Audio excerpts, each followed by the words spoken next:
as I proclaim that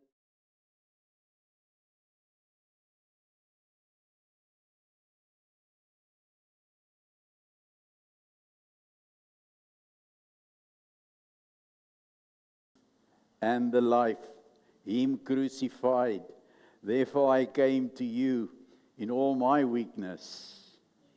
With great fear and trembling I come this morning, and my message and my preaching is not with wise and persuasive words, but with a demonstration of the Spirit of God and the living one, so that your faith might not rest in human wisdom, but in God's power, God's authority, and God's hand. And therefore we do not speak a message of wisdom among the mature, but not the wisdom of this age or of the rulers of this age who are coming to nothing. Nor do we declare God's wisdom. Yes, we declare it a mystery that has been hidden, and that God destined for our glory, being before times for such a time as this. Because if the rulers of this earth knew that He was going to be the one that brings you forth from death, they would not have crucified the Lord our Savior. And therefore what eye has not seen and your ear has not heard, and what no human mind can conceive, these things are the things that God reveals to His people in a time of this. And the Spirit is searching all things through wisdom, the deep things of God, to reveal it to the persons whose thoughts and minds are seated on Christ Jesus, our Lord and our Savior. What a privilege it is to stand in the presence of God and to be able to speak the wisdom of the Almighty. And it is my prayer that God would empower you with His knowledge, His love, the length, the breadth, the height, and the depth of His love that is seated in Christ Jesus, that your wisdom and your knowledge shall not come from human understanding, but that you shall be enlightened by the power of God's Spirit, and that the words of the Word shall always enlighten your spirit. So what a privilege this morning to have you with us, and we're going to go to the table of the Lord. We're going to go to the table of the Lord. In Genesis chapter 14, you find the story of Abraham when he went to deliver his nephew Lot, and he conquered the kings, the 5 kings that he conquered. And in this process, he was approached by the Most High God, whose name is Melchizedek. In chapter 14, verse 18, while he returned from his victory, great key that you need to understand. After every victory, you need to do something. We heard it last week, you need to build an altar. I trust that you build altars. I trust that you always have something to put on the altar, because that is the wisdom and the understanding of what we learn from the Word of God, that we always have an offering that we put on the altar. Now, the amazing thing is that you don't create your own offering. There is no place in God's economy where you make your own offering. Because you cannot create any animal. Not in the Old Testament, they could not create. Cain and Abel did it. Cain was very unhappy because God did not accept his offering, but Abel's offering was accepted. Why? Because Abel's offering was not created by himself. It was an animal unblemished, from which blood flowed, because blood carries the very DNA of that offering. So blood is the key to everything that you present. Without the blood, you cannot enter in the courts of heaven. It is the blood that paves the way, because the blood carries the DNA, just like your blood carries DNA. So that is why there's always an offering. So nothing that you prepare and bring to the altar, you create. Because Cain brought the vegetables that he worked in the garden, but there was no blood.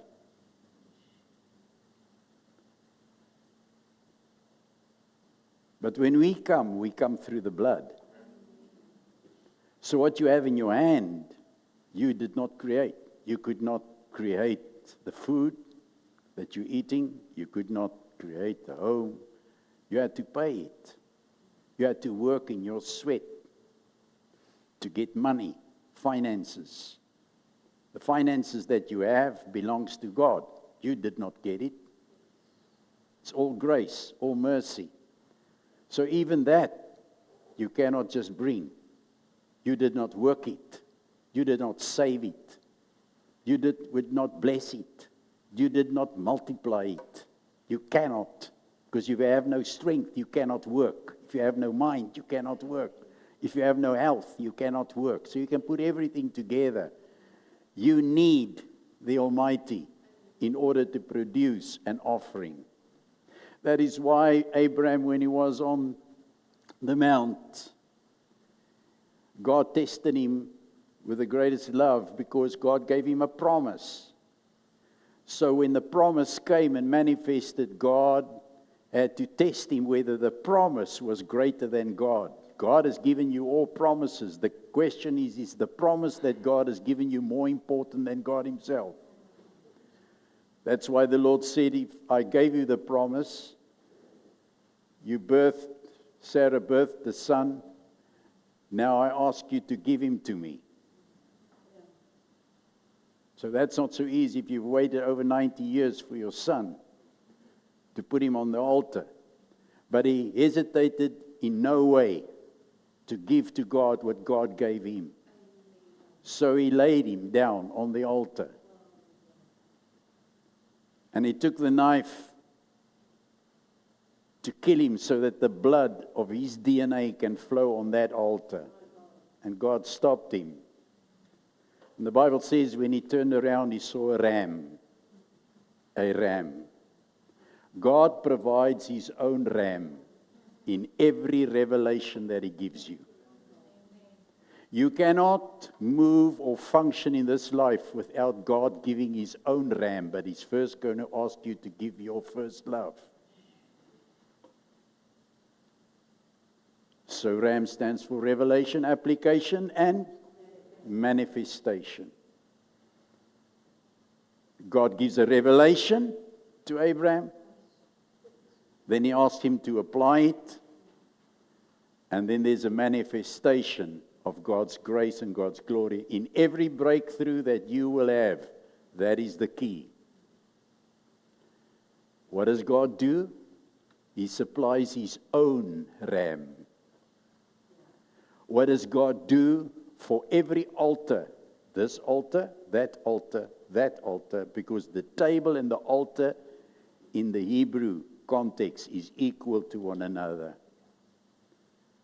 God provides his own bread on the altar. His own body and his own blood. You cannot put that there. So while you're sitting around the table, he brought you into his presence and he says, be seated at the altar. You are a mobile altar, but then you are a living altar, and then you're sitting at the altar to serve at the altar, at his altar, at the table. That's why a table and an altar is very important, and I believe you all have a table in your home. So then the table in your home plays a major role. Am I right? That's why we sit at tables to eat. Every time we eat, what's on that table, God has given as a sacrifice and as an offering. That's why we thank him for the food that we have. He supplied the food. He put it in our hands. So when we come to the altar, What do we have? Everything we have belongs to Him. God supplies His own ram. Say it with me. God supplies His own ram.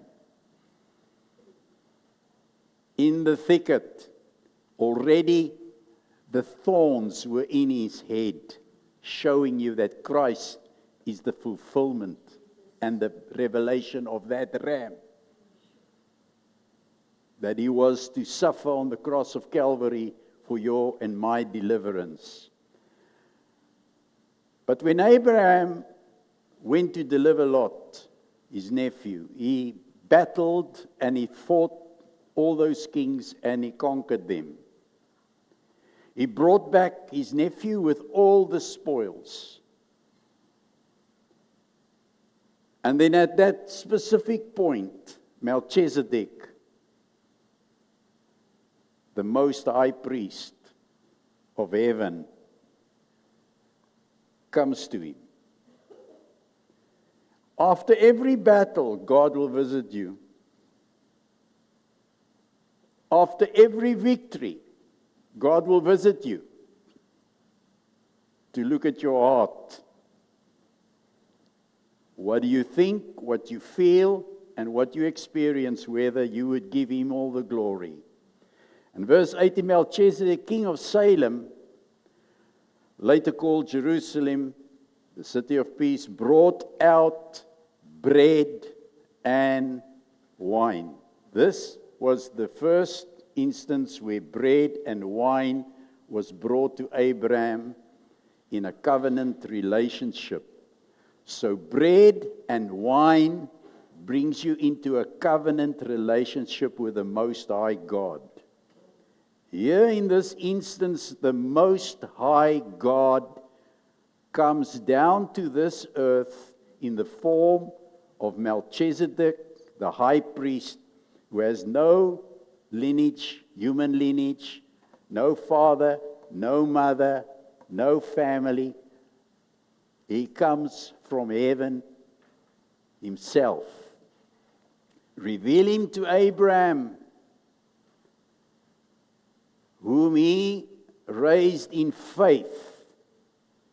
Say with me, faith. What opens the way to heaven? Faith. What gives you victory in life? Faith in who? In the Most High.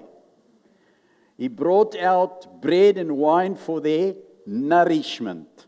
I love it. What does the table do? It nourishes us today because He was the priest of the Most High. And I want you to note something. There's no way or never where you can say that you approach God to bless Him. Get that out of your system.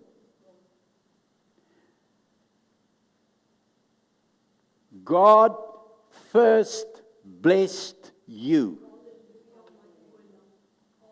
Because if you first bless God, then you can rise up in your pride and say that I did this for God. I blessed the work of God. I did this and I did this, and God will never allow you to take His glory. He's first amongst all. He said in verse 19, and He blessed him. Who did He bless? Melchizedek, the high priest, blessed Abraham. After his victory, He brings the bread and He brings the wine, and He blessed him, favored, blessed, favored with blessings. Say with me, I'm blessed and I am favored with blessings.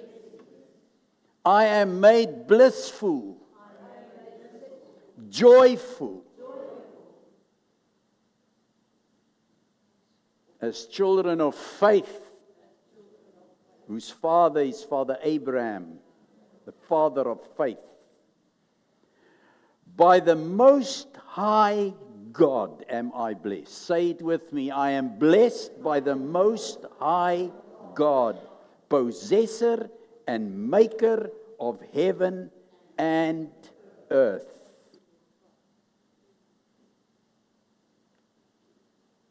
It is only then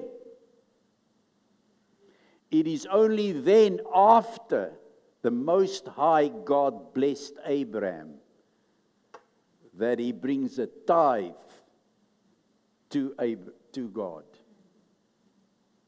Tithing started here, not under the law. I'll explain that in another stage.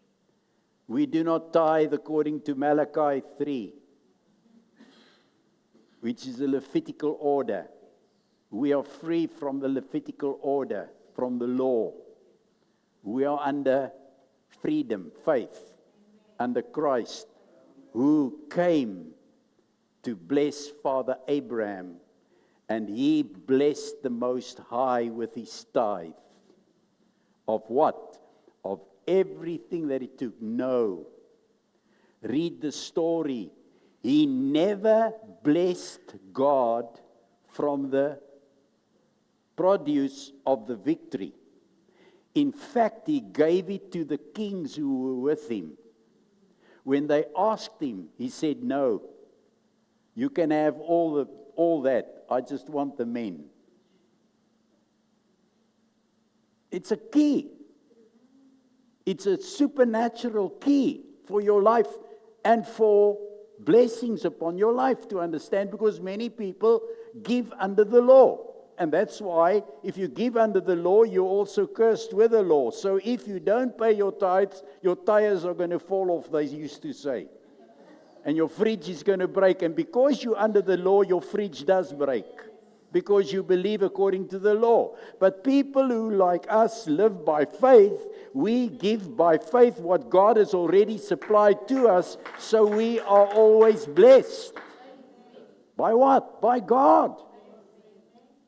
So it makes a big difference. What do you have in your hand? So people under the law, to them it's a punishment to give, and they suffer every month to give their tithe. Because they never have. Because under the law you always have lack. Under the law you always have need. Under the law you will always try and work for something, because you have to work. But in faith you don't work because it's already given unto you. But the other key is that I want you to take the bread and break it around the table.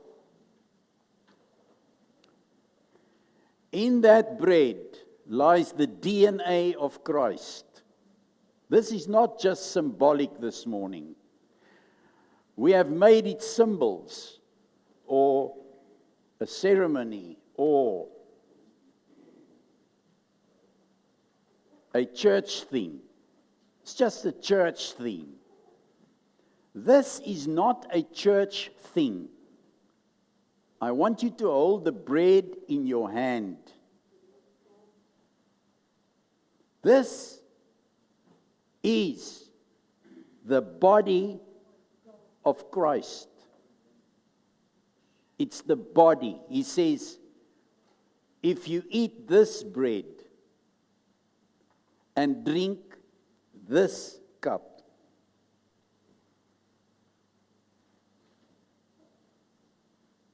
you are part of me. If you eat this bread, it's not symbolic. You must get revelation. Paul says, I do not speak to you in human words or with eloquence like men. I speak to you in your spirit through the living word of God. This is it. That's why we eat it daily. So dikwels as wat julle dit doen julle dit tot my gedagtenis. Wat is sy gedagtenis? Sy liggaam wat vir my gebreek is.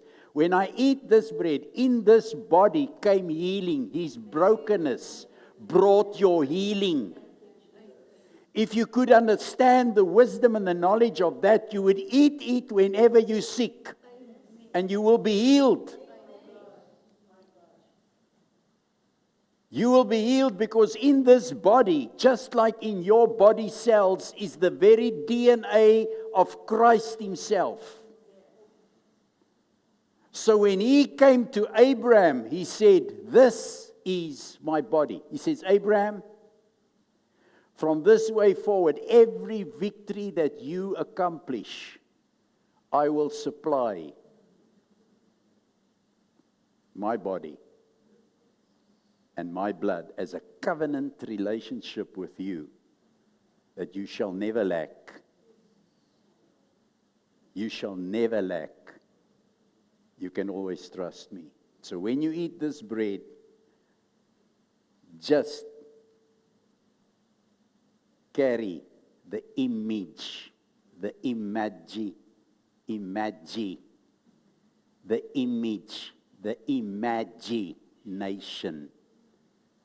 the image.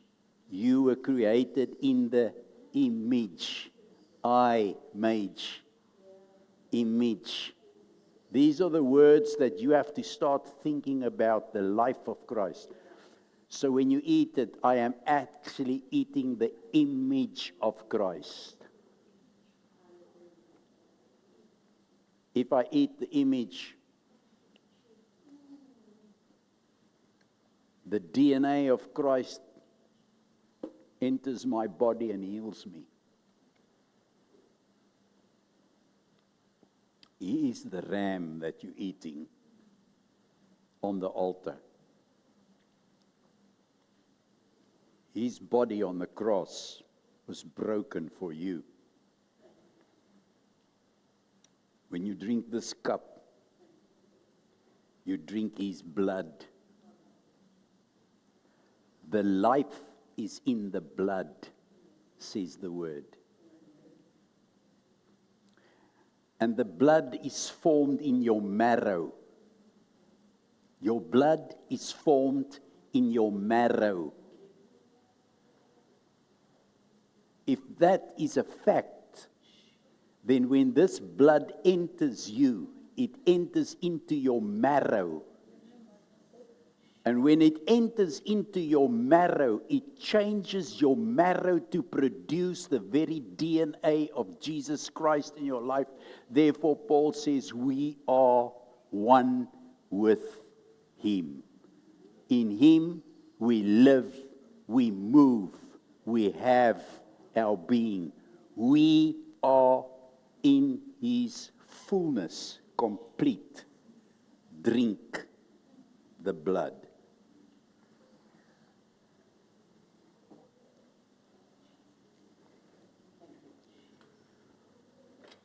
Once you absorb that, you get revelation. You get understanding. You get wisdom. You get knowledge. Amen? There is nothing more powerful to understand than this. And these are the things that I have to think of, ponder on, and live by daily.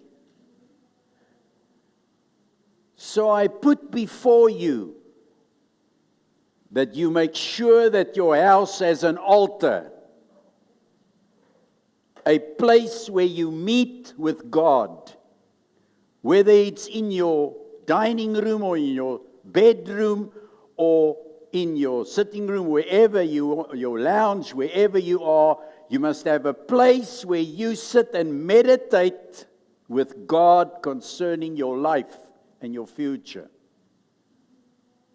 Just like there's an altar, there's an altar, there's an altar. It's if it's your table, prepare your table as an altar every single day. Sit, shut up, and listen, and wait for the Spirit to speak. Ask Him. I promise you, you will hear Him speak.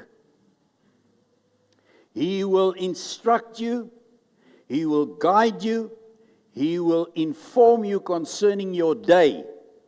Command the day before the sun rises. Command your day. You have the authority. You have the power. He, Melchizedek, will move on your behalf. He will meet you in the place where you are waiting. We wait for you. We wait for you to come into this room. Shekinah glory, Shekinah glory, Shekinah glory come. We wait for you. Manifest in this house. Manifest in this room. Reveal yourself to me. Let me hear your voice. You will hear His voice inside because He lives in you. He moves through you. He manifests through you. You might not hear Him in a loud voice, but you will surely hear the impartation of the Spirit in your heart. This is the way that you have to go. This is the way that you have to do it. This is the way that you have to. You and I have to be sensitive for His Spirit in the day that we are living. It's a new season for you. The very land that you are standing on is holy unto the Lord. You have to learn to take the land where you are standing. He says, I have given you the promise. You have to rule it. He says, I have given you the dominion. I've given you the power over all the fish, all the animals, and also over all the earth. The earth and the fullness thereof belongs to the Lord. But what's on it?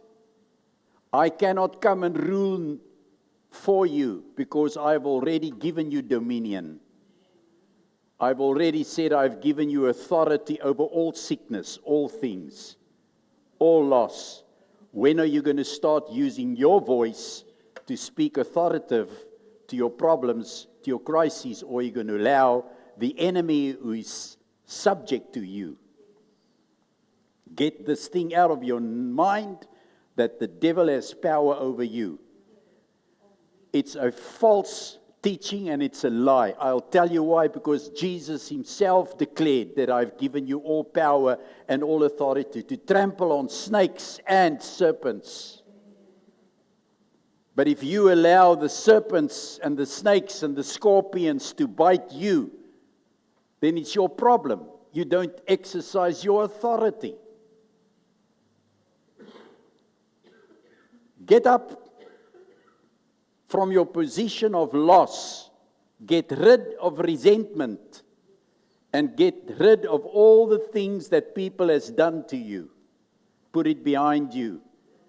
And get free of your position of lack. That you're always lacking. Because according to the word, Melchizedek is the fullness of the Godhead. And when He gave you His blood and His body, He supplied everything that you will need now. And in fact, He already completed your future. There is nothing out of place that you need to worry about. So the fullness is here. The fullness manifests amongst us so that we can enjoy the power and the authority of God.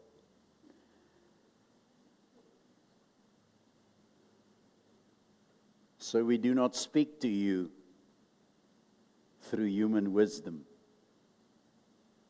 I speak to you the words of Him who is, who was, and ever shall be, who has the power to save, to redeem. So I want you to fill your hand with that which God has put in your hand to bring to the altar today. I want you to fill your hand with that which God has put in your hand for the altar. If you come, you must come to the altar. You never come to the altar with nothing. How will you stand by the altar and say, I have nothing?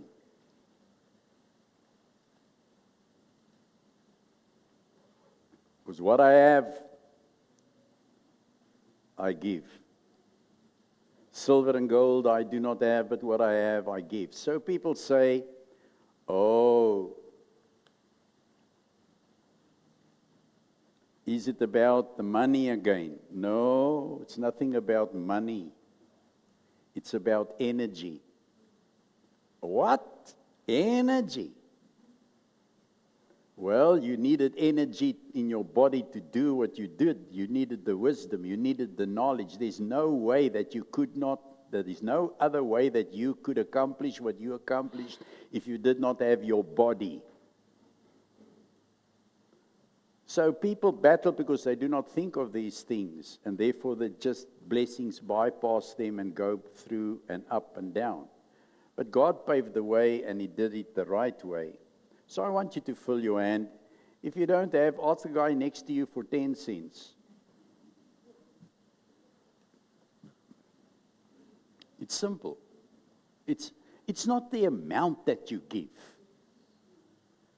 It was not the amount that Abraham gave. It was the heart.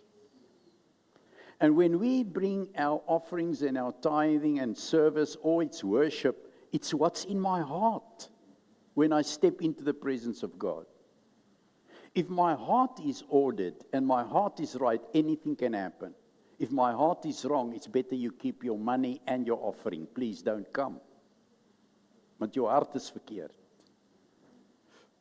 Want hy sê, selfs as jy aan die tafel van die Here sit, en as iets in jou hart en jou broer gemaak is reg, want jy kan nie, anders drink jy oordeel oor jouself. You bring judgment on yourself.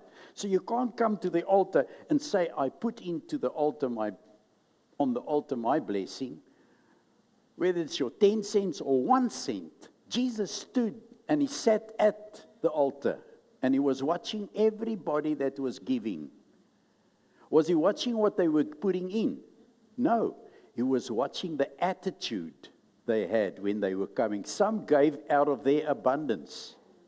Others gave out of pride. Others wanted the Pharisees and all that to see how they go forward and how they give what they give. There are people that want everybody to know how important I am in the church, how rich we are. Jesus spoke to all those rich people very eloquently. He spoke to them and He demolished their pride. He did it just like that. But then He watched the little widow who came to give her last, and He said, she has given more than anybody. What is it about? How much I give? No, it's about what I give when I come. My heart.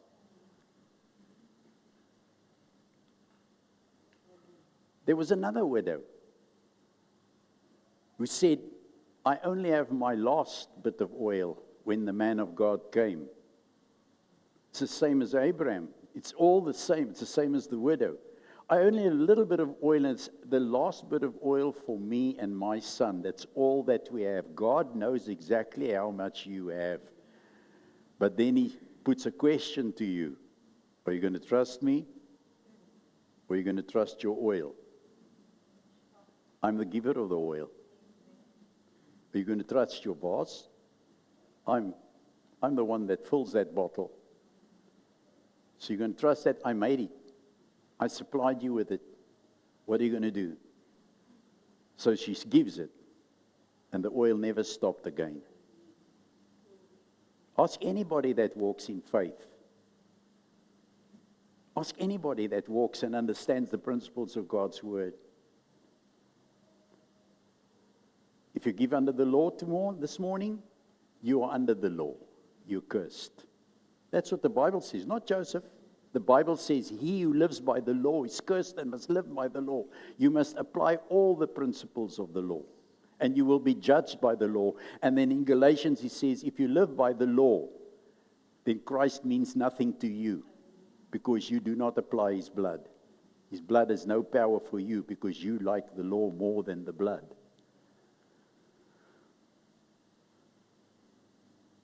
So we're going to have the privilege of bringing our offering to the altar. Just like sitting like this, no music, nothing. Just getting up and say, this is my offering, Lord. I'm coming to the altar just as I am.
So, in Hebrews chapter 7,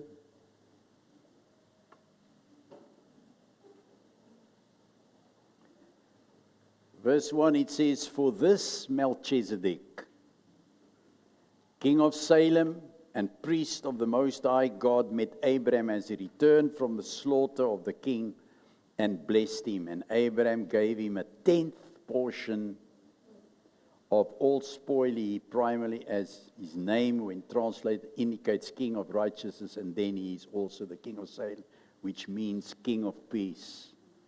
I want you to make a shift in your thinking.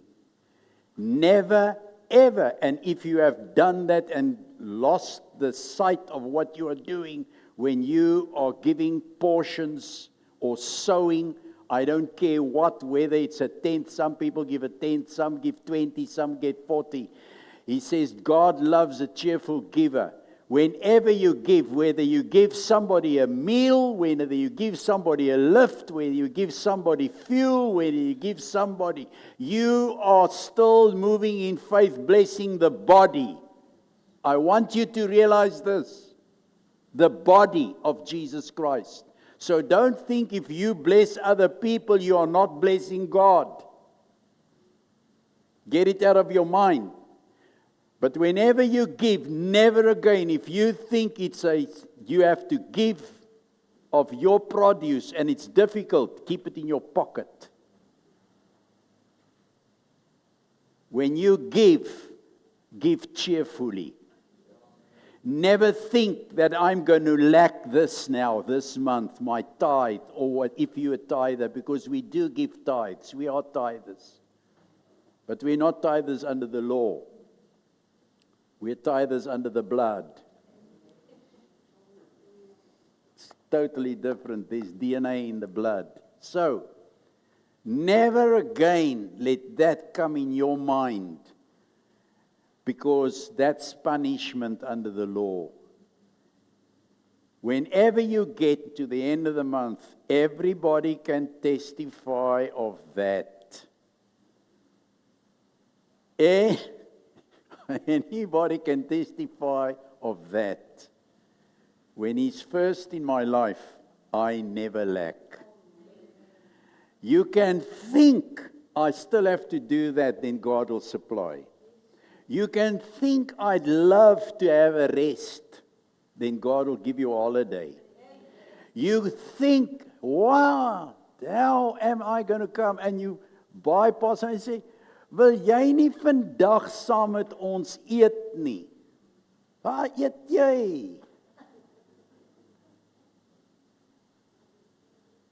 Jy eet, hulle gaan jou uitnooi, hoor my. Dis nie net vir my nie vir julle. Hulle gaan sê, kom toe, jy het lus vir 'n stukkie koek, en hulle sê vir jou, kom hierso, hier's tee, en hulle gee vir jou koek. These are the things that God does. Ek het lus om vir jou 'n baadjie te koop, man. Heerlikheid, ek gee sommer vir jou 'n baadjie, man. Kom hierso, ek sien jou skoene, laat ek jou ander skoene aantrek. That's God. Ja, jy's so opgewonde.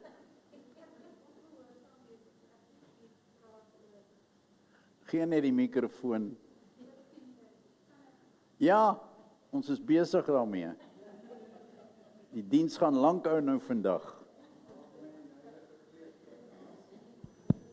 God is busy working. You're in a new phase. Nie verstaan nie. Kan my staan? Ek het so 5 jaar terug, so 5 jaar gelede hier aangekom, as julle onthou, die wat hier was. Ek het koeksisters verkoop. Madeleine het gevra, wie wil koeksisters koop vir 'n inkomste. Ek het basies met niksie gekom nie. En ek loop in Face, en ek wil vandag vir julle sê, ek het begin, as ek R50 se koeksisters verkoop het, het ek R5 hier kom insit.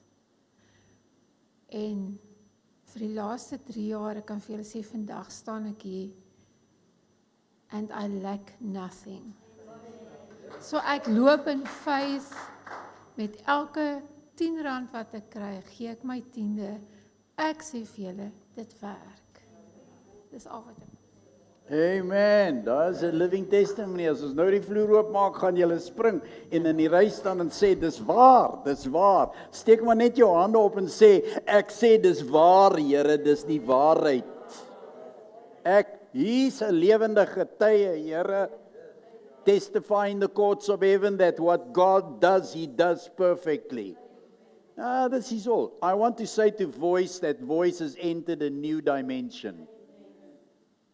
Hear me. Voice, you have entered a new dimension.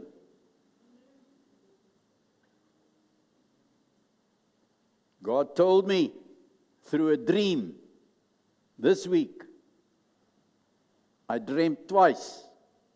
He said, my Shekinah is coming. I dreamt it. I dreamt the Shekinah glory in Voice. I'm excited because He's activating you.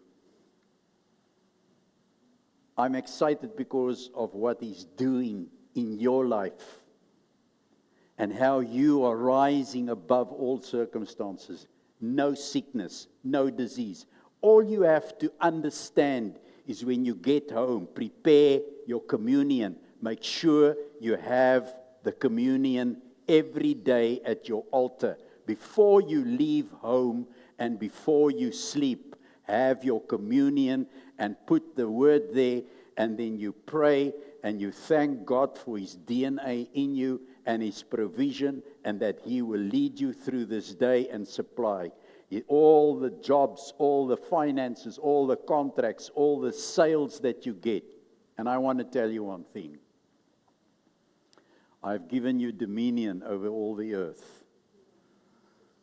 Do you know why many people, and I'll just drop the key, I'll speak to it later, but I'll drop you a key. Do you know why many people they fast and they pray and they confess the word, but they do not have their breakthrough? Because you have never exercised it. Exousia, which is your authority, and you've never exercised your dunamis power. On what? He says, I've given you every place where your foot has tread. But you don't believe it. What has this earth to do with you? What has this earth to do with you? I'm giving you a key. He said, I give you dominion over all the things on the earth. He says, the fullness of the earth Today I'm giving you a key why you don't get your breakthrough. Because probably the place where you're staying, the land, you do not know what the curses are on that land. You do not know what happened in that property. You do not know anything about the vicinity. You do not know what's happening in the Helderberg, how much witchcraft and things are exercised against you in the vicinity that you are. And you just go to sleep. When are you going to speak to this earth to vomit out every blessing that was stolen from you by the enemy? Now, if you've never got a key, there's a great key. You have to start speaking to the land where you live, to the earth where you are. Earth, earth, in the mighty name of Jesus. Every form of witchcraft against me and my family that is planted against me and spoken in this house is over. This land where we are belongs to the Almighty. Vomit forth the blessings that you stole from this house. Vomit forth everything that was taken by witchcraft and by the enemy and spoken over this area where I live, in Jesus' name. Out. I rule in this house. I rule in. Take the land, take the sand, take it. Speak to the soil where you live. And command the earth. He said, I have given you authority over all the earth. I've given it to you. But if you do not rule it, don't say, I'm losing. This is something that God just revealed. Earth, earth, bring forth everything that was stolen from me and my bloodline. I know that we have redeemed land and that, but we have never spoken to the land to say, open up. When sin was exercised in the camp, the earth split open en het al die mense gesluk. Hoeveel van hierdie aarde het jou seëninge al gesluk? In tye wat jy nie eens verstaan het wat nie, omdat daar teen jou gepraat is, teen jou gedoen is, uitgeoefen is, en is maar net okay. Ek is tevrede, dit gaan maar so sleg met my. Dit was nooit God se doel dat dit in jou besigheid moet sleg gaan nie, want laas met jou besigheid gepraat. When last, maybe the money that has come on the altar was cursed. You know how many times they put cursed money on the altar? They put it in your till. They put it in your business. They pay it into your account, but we just accept all the money as clean. And now we don't know why we lose contracts, why things go down, and why that, and why this. With who are you doing business? Have you asked the Lord this morning to bless the people or protect you from anything where you're walking in this earth? If you think you're walking out there and not walking in darkness, you're making the biggest mistake of your life. God is giving you a key this morning. If you get up, as He said in Genesis, I've given you all the power and all the authority. And Jesus said, over all the scorpions and all the snakes, and it shall not snipe you. Many of us are walking around with snakes that have sniped us and around our legs and tying us up. The serpents, a later teaching. But for you today, start speaking to the land where you are living and command that property to bring forth the blessings of God upon that house. I say command the blessings of God on your property.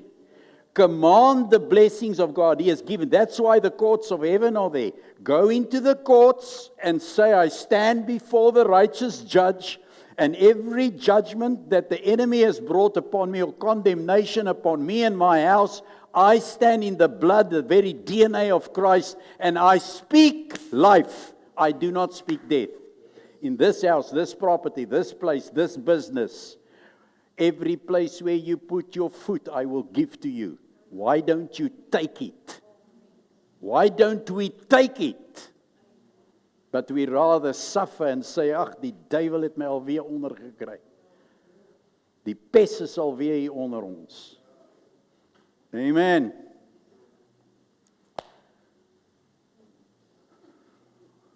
I can hear the dry bones rattling. Put on that song. I hear dry bones rattling. Your bones have gone dry. We're going to end with a song. The service is over. Hannes, the service is over. Come, Hannes. Wil jy maar net daar staan?